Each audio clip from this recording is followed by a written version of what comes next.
there, I'm Susan Dougherty. I'm one of the culinary instructors here at Frank H. Peterson. This is the heart of our Culinary Academy. It is here that our students learn to make salads, saute, grill, sandwiches, appetizers. They learn to wait tables, host, they learn to cashier. They learn every aspect of culinary that there is to learn. This is our hotline here. This is where all the magic happens. This is where our food gets plated, put up, and served by our students. In our Culinary Academy, students are taught to make all sorts of food, from Southern cooking, Nashville hot chicken, to Asian dishes, to something we are going to make today. Today we're going to make you a Thai chicken coconut curry dish. You are sure to be pleased. So tonight we're making Thai chicken coconut curry. I always tell my students, whenever they make a recipe, or ever they make a dish, they should read the recipe all the way through. When they read a recipe all the way through, they can tell how long some things are going to take and how they should prepare for making their dish. So today we have our mise en place. This is mise en place. Mise en place is a French term that means to put in place. It's everything you need all ready to go. But the first thing I'm going to make for you today is our rice, because we want to start with the rice because it takes 20 minutes to cook. By the time our rice is done, our meal will be finished and everything will be hot. So to make rice, and our kids really have a hard time with rice, you want to add the water and the rice. And for long grain rice, the proportion should be 1 part rice, 2 parts water. So we're going to take our rice, we're going to cover it tightly, we're going to put it on a burner, we're going to bring it to a boil. Once it comes to a boil, we're going to turn it all the way down and let it sit untouched for 20 minutes. While we let the rice cook, I'm going to show you how to easily cut an onion. The best way to cut an onion, to dice an onion, is to cut off the flowering part and then cut off the root part where there's little fringy stuff. You want to keep it intact as much as possible. You're going to cut through the poles, as I tell the students, and it makes it a lot easier to peel your onion. First thing I do when I dice an onion is I put a cut right down through the center. I hold my knife like a pinch grip and I hold on to my onion and I use my finger to guide the width of the onion that I wish to use.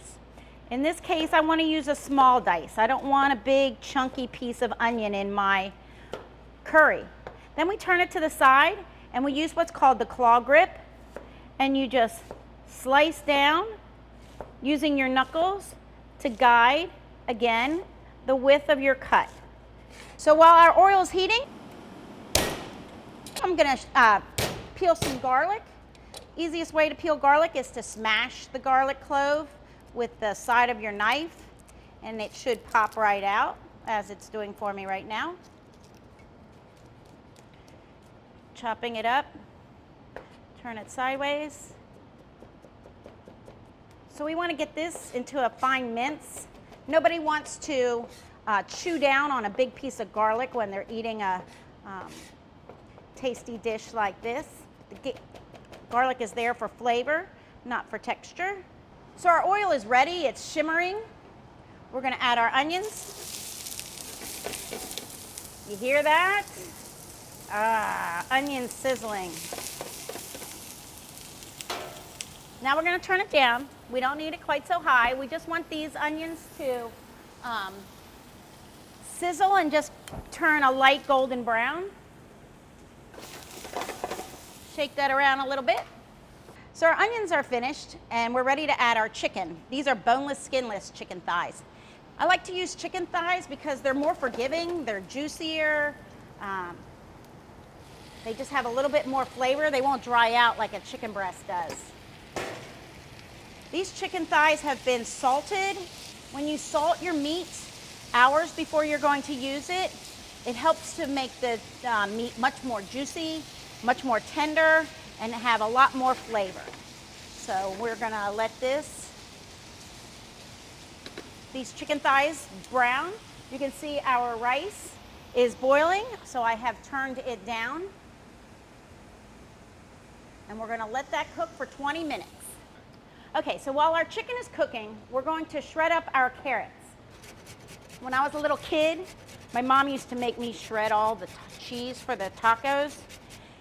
And it used to take me so long. I hated that job.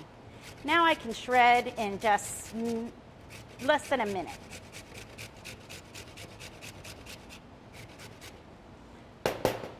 So our carrots are ready. We're going to go over here. We're going to check to see how our chicken is doing. If you allow the chicken to sit on the pan, not stirring it too soon, you'll get some nice brown pieces like that. And when I tell the kids, brown means flavor. It's called the Maillard reaction. And when you get that, you get a nice caramelized meat flavor. So we'll let that sit for let that cook for another couple minutes. We want to add a touch of herbs to our dish. That'll add some brightness and some freshness to our dish. This is cilantro, which I happen to love. It really puts a nice, fresh taste to the dish. If you don't like cilantro, and I know some people don't, you can use fresh basil. Basil is a big component of Thai cooking. And you don't have to worry about so much the stems of the cilantro, because cilantro stems are very tender. And you also don't have to worry about getting it too small. Nothing wrong with a big leaf of cilantro to finish off your dish. Okay, so our chicken is looking great. Got nice Maillard reaction going on some of that chicken. We're going to add the coriander, the ginger, and you can use fresh ginger. I just chose to use powdered ginger today because it was convenient, and the garlic. These are aromatics. This is going to help give the chicken a nice, great flavor. We're going to let that cook for about 1 minute. So now it's time to add our coconut milk. Coconut milk is very thin. It just looks thick on the top because it tends to settle. Don't confuse it with cream of coconut, which you put in a pina colada. Coconut milk. We have our carrots. We have our Thai red curry paste.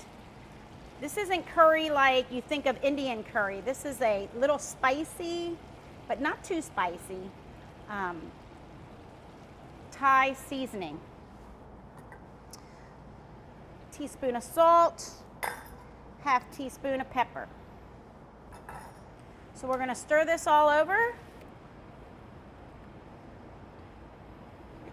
Now we're going to add our vegetables. This is our chopped broccoli and cauliflower. You want to get these into the sauce mix so that they can cook. So now we've gotten our vegetables cooked a little al dente. We're going to add our fresh spinach. This is baby spinach, so it is nice and tender. You don't have to worry about the stems on this spinach, and it'll cook down to nothing. We're going to do a tablespoon of fresh lime. Lime gives it a nice bit of zip and freshness. Do not skip the lime. So we're going to stir that around until our spinach begins wilting. All this spinach, and you won't even know you have spinach in your dish. It's very healthy. We have cauliflower, broccoli, spinach, chicken,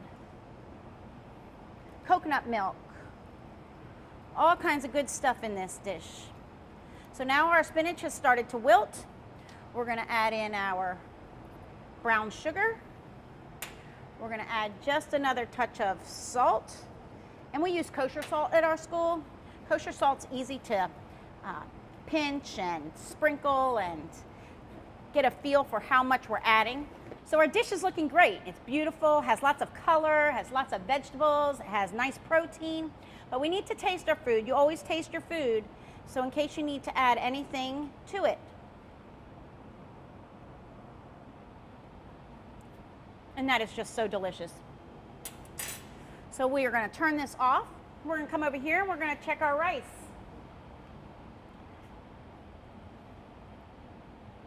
Careful of the steam. So our rice is ready. We want to pull it off the heat and we want to fluff it. Look how perfect that rice is. You want to use a fork when fluffing rice. You don't want it to get all gummy. We're gonna put on the bottom of our dish a nice rimmed bowl, a nice healthy portion of rice. We'll take our bowl to our pan since our pan is so full.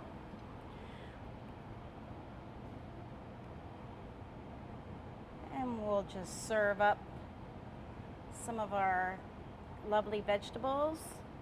Got to get a better spoon here so we can get some of this nice, great juice. The rice here is 100% a flavor sponge. Take it back over here. We're going to wipe the side of the bowl because it's sloppy. Take our cilantro, or if you prefer, fresh basil, but we're partial to cilantro in my house. And voila, Thai chicken coconut curry. Wonderful, different flavors, lots of vegetables, protein, starch, low cost, ready for you to enjoy with your family.